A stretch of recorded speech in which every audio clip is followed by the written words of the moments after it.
धाकड़ खबर, बेखौफजुमा, बेबाक अंदाज। आज संविधान के ऊपर हमले कैसे हो रहे हैं?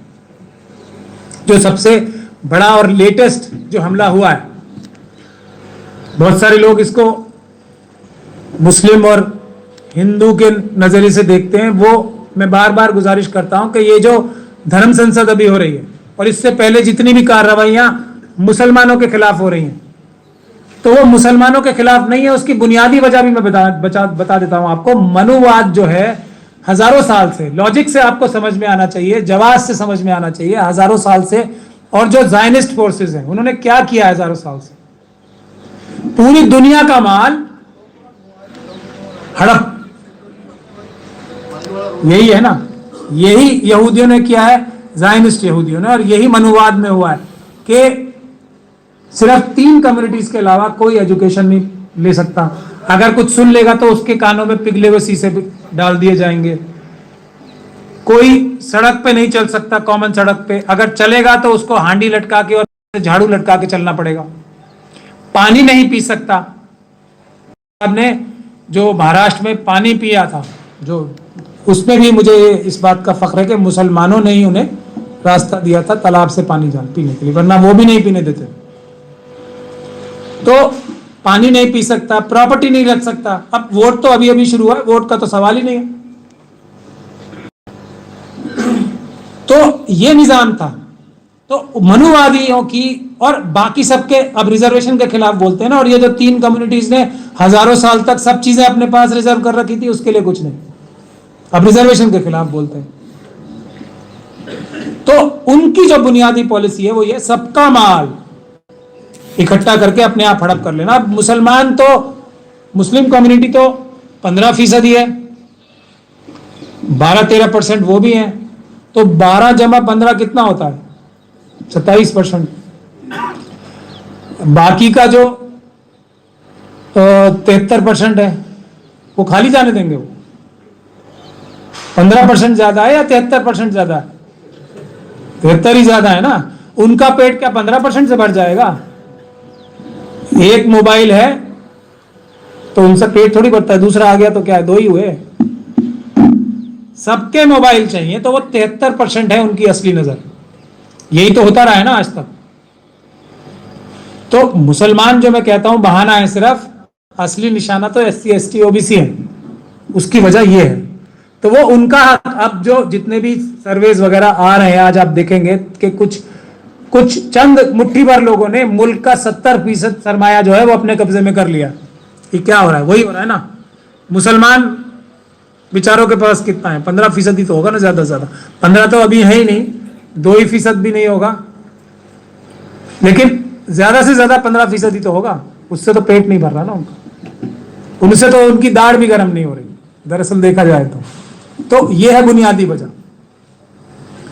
यही अब क्योंकि निजाम हमारे पास है, तंजीम हमारे पास है, इसीलिए ये बात समझाने की जिम्मेदारी भी हमारी है। और अगर हम ईमान वाले हैं तो हमें डर नहीं होना चाहिए। तो बहादुरी से लड़ने की भी जिम्मेदारी अल्लाह ताला ने हमारी लगाई। तो धर्म संसद जो हो रही थी, इसका भी आप बुनियादी वजह जो मैंने कहा, मुसलमान जो किया जा रहा है वो मुसलमान नहीं है। अगर भारत का संविधान खत्म करके हिंदू राष्ट्र लागू किया जाएगा तो मनुस्मृति लागू होगी। मनुस्मृति में सबसे ज्यादा नुकसान किसका होने वाला है? SC ST OBC का। फिर ये पढ़ाई से बाहर, फिर ये प्रॉपर्टी से बाहर, फिर ये किसी कारोबार से बाहर, फिर ये पानी पीने से बाहर, सब चीजों से बाहर। सिर्फ सेवा करो, यही धर्म है, इससे ही मोक्ष की प्राप्ति होगी। यही है ना, सिर्फ सेवा करो, सेवा करते रहो और कुछ तवक्को मत करना। ये वही ले जा, हिंदू राष्ट्र का मतलब वो है। तो मुसलमानों के खिलाफ है ये। तो इसीलिए बहुत ही समझदारी से हमें काम करना चाहिए। दूसरा, मॉब लिंचिंग। मॉब लिंचिंग क्यों हो रही है? मुसलमानों से ज्यादा शेड्यूल कास्ट, शेड्यूल ट्राइब की मॉब लिंचिंग हो रही है। मैं ये बात हर जगह कहता भी हूं, आपको भी बता रहा हूं, रोज हो रही है। और उससे भी ज्यादा जुल्म हो रहा है कि वो शादी में घोड़े पे नहीं चढ़ सकते। देखिए जहनियत, मूछें नहीं रख सकते, मोटरसाइकिल नहीं चला सकते, और उनकी जो माँ बहनें हैं उनके साथ रोज क्या जुल्म हो रहे हैं आप सब लोग जानते हैं। ये सब जुल्म मुसलमानों से कहीं ज्यादा हो रहे हैं। तो हिंदू राष्ट्र का मतलब वो है। मॉब लिंचिंग का जो मैसेज ये खुद ही वीडियो बनाते हैं, आपको लगता होगा ना कि किसी ने बना के लीक कर दी। ये जो धर्म संसद जो सो कॉल्ड हुई है वो, और ये जो मॉब लिंचिंग होती है उसकी वीडियो खुद बना के जारी की जाती है ताकि नफसियाती जंग जीती जा सके कि हम ये सब करेंगे, कोई हमारा कुछ नहीं बिगाड़ सकता। और ये क्यों कोई कुछ नहीं बिगाड़ सकता? क्योंकि इस सब की प्लानिंग, मुझे ये कहने में कोई शक और शुबे की गुंजाइश नहीं है, दलाइल और सबूत के हिसाब से बताता हूं सब बात में, कि इसकी सबकी प्लानिंग आरएसएस के हेडक्वार्टर से होती है। ये सब तंजीमें उनकी हैं। इसकी दलील ये है कि चलिए छुप के इन्होंने धर्म संसद कर ली, किसी को नहीं पता लगा, क्योंकि जो हमारे मेधावी ओजस्वी और पता नहीं क्या क्या जो अमित शाह साहब होम मिनिस्टर हैं, जिनकी यह जिम्मेदारी है कि इस तरह की कोई भी मुल्क के आईन के खिलाफ देश के अंदर बगावत, भारत को खत्म करके हिंदू राष्ट्र बनाने की ये बगावत ही है ना, देश के खिलाफ बगावत ना हो, ये अमित शाह साहब, चाणक्य साहब की जिम्मेदारी है। अब उनके पास दूसरे काम ज्यादा रहते हैं। प्रधानमंत्री भी वो नेक्स्ट कैसे बने और कैसे जल्दी बने, ये भी उनके पास जिम्मेदारी है। तो चलिए, नहीं पता लगा, धर्म संसद भी हो गई और मॉब लिंचिंग भी होती रहती है, नहीं पता लगा, सो रहे थे बेचारे, एनआईए भी सो रही थी, सब, किसी को नहीं पता लगा। तो जब कर दिया और वीडियो वायरल हो गई, तब तो एफआईआर होनी चाहिए ना, और सही जाब्ते में होनी चाहिए, सही धाराओं में होनी चाहिए। वो नहीं होती, ये सबसे बड़ा सबूत है। और वो दर्राना घूम के कहते हैं, पुलिस स्टेशनों में जाते हैं और पुलिस के साथ फोटो खिंचवा के भेज के सिर्फ और सिर्फ मैसेज ये देना है कि हमारा कोई कुछ नहीं बिगाड़ सकता, क्योंकि हम ही सत्ता हैं, ये मैसेज देते हैं। तो इससे साफ साबित होता है कि कौन कर रहा है। क्योंकि अगर इनको अरेस्ट कर लिया जाता, अगर इनके खिलाफ यूएपीए के मुकदमे, देशद्रोह के मुकदमे लगा दिए जाते और इनको जेलों में भेज दिया जाता, ना सिर्फ जिनकी वीडियो वायरल हुई है, बल्कि हर एक वो शख्स जो ऐसे खड़ा था ना वहां पे, और हमारे सभी निशाने पर हैं वो, हम कानून के जरिए, आईन के जरिए उन सभी को देशद्रोह के मुकदमे में जो ऐसे हाथ करके खड़े थे ना, सब जेल जाएंगे इंशाअल्लाह। ये भारत के साथ गद्दारी है, देश के साथ गद्दारी है। मुसलमान अपने ऊपर जुल्म सह सकता है, मुल्क के ऊपर नहीं, और SC ST के ऊपर तो बिल्कुल भी नहीं। और इसीलिए हमने दिल्ली में जो हमारे क्लाइंट्स थे वो आए ना हमारे पास, उन्होंने हमारी भी इसमें आंखें खोली कि ये तो मुसलमानों से भी ज्यादा हिंदू राष्ट्र का तो हमें खतरा है, हमें डर है इससे। तो हमने दिल्ली में आतंकवाद और SC ST एक्ट के तहत कंप्लेंट कराई है हमारे क्लाइंट्स ने, और इंशाअल्लाह ताला हम जल्द ही उस पर कोर्ट में जाएंगे। और आप देखेंगे कि जितने ऐसे हाथ करके खड़े थे ना दिल्ली में भी, दिल्ली में तो हो ही गया, हरिद्वार से भी लोग आ रहे हैं और छत्तीसगढ़ से भी हमारे पास शेड्यूल कास्ट कम्युनिटी के लोग आ रहे हैं, जो ये एफआईआर उनके SC ST एक्ट में दर्ज होनी चाहिए, क्योंकि भारत का संविधान उनके लिए बहुत ही रिस्पेक्टेड चीज है। उसके साथ इस तरह की हरकत करना और हिंदू राष्ट्र लाने के बाद सबसे ज्यादा डर और दहशत उनको है, ये भी SC ST एक्ट में एक अपराध है। इसीलिए SC ST एक्ट में भी ये मुकदमा दर्ज हम कराने जा रहे हैं। ये है। उसके बाद देखा जाए तो आप अगर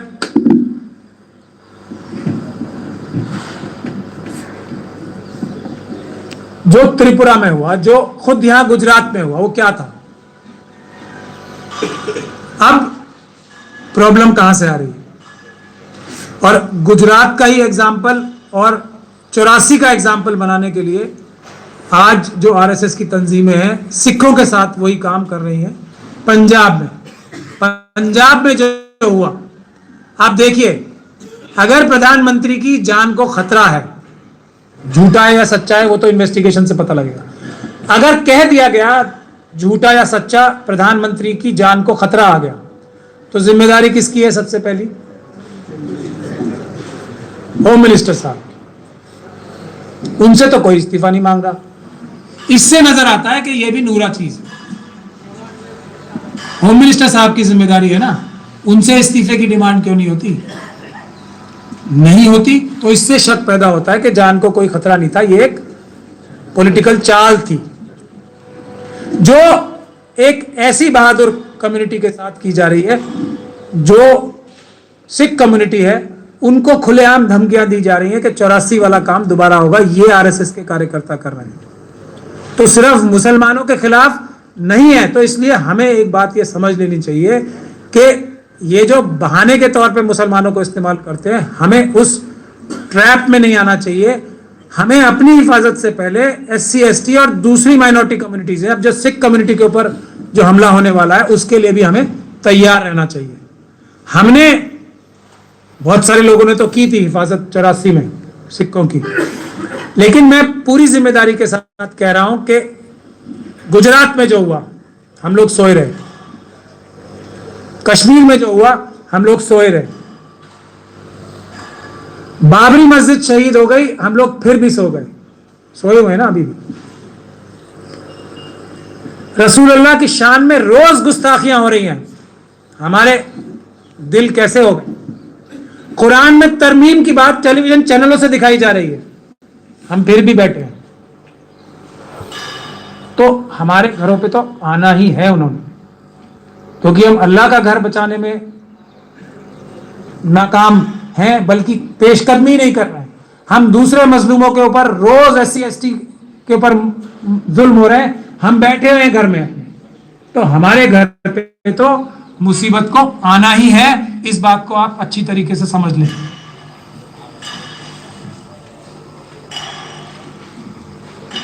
सजा नहीं मिलेगी। बाबरी मस्जिद भी चली गई और हमारी सभी तंजीमें कोर्ट की क्रिटिसिज्म भी करने से गुरेज कर रहे थे। कहां पहुंच गए हम? हमारे दिल में बुज़दिली का जहर घुस गया ना, तो ईमान कमजोर हो गया। यह है बुनियादी वजह। इसको समझ लीजिए, सब मुसीबतें हल हो जाएंगी। डर और इस्लाम का रिश्ता नहीं है, दुश्मन है एक दूसरे के। डर सिर्फ अल्लाह का, उसके बरक्स अगर किसी का डर इतना सा भी आएगा तो उसका 100 गुना ज्यादा असर हमारे ईमान पे पड़ता है। वही हो रहा है। लेकिन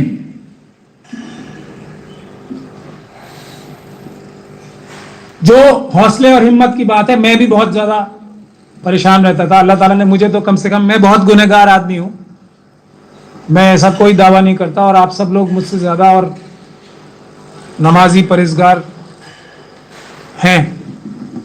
लेकिन अल्लाह ताला का एक एहसान है कि उसने डर नाम की चिड़िया से मेरा कभी तारुफ कराया नहीं।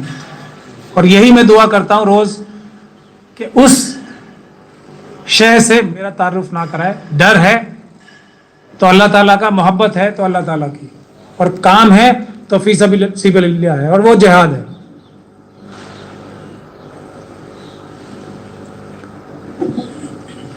लेकिन CANRC ने मुझे जो हौसला दिया, जो तारीकी नजर आ रही थी, वो मुझे इस बात का पूरा यकीन और एतमाद हो गया कि हमारी आवाम, ख्वातीन, जब ख्वातीन तक इतनी बहादुर हैं तो आवाम में आज भी कोई कमी नहीं है, ईमान की पुख्तगी की कमी नहीं है। गलती है तो हमारे कायदों की है, हम जैसे लोगों की है, जो किसी भी वजह से किसी मुकाम पे जाके खड़े हो गए हैं और वो इस पोजीशन में हैं कि वो लोगों को मुत्तहिद करके उनको सही रास्ता दिखा सकें।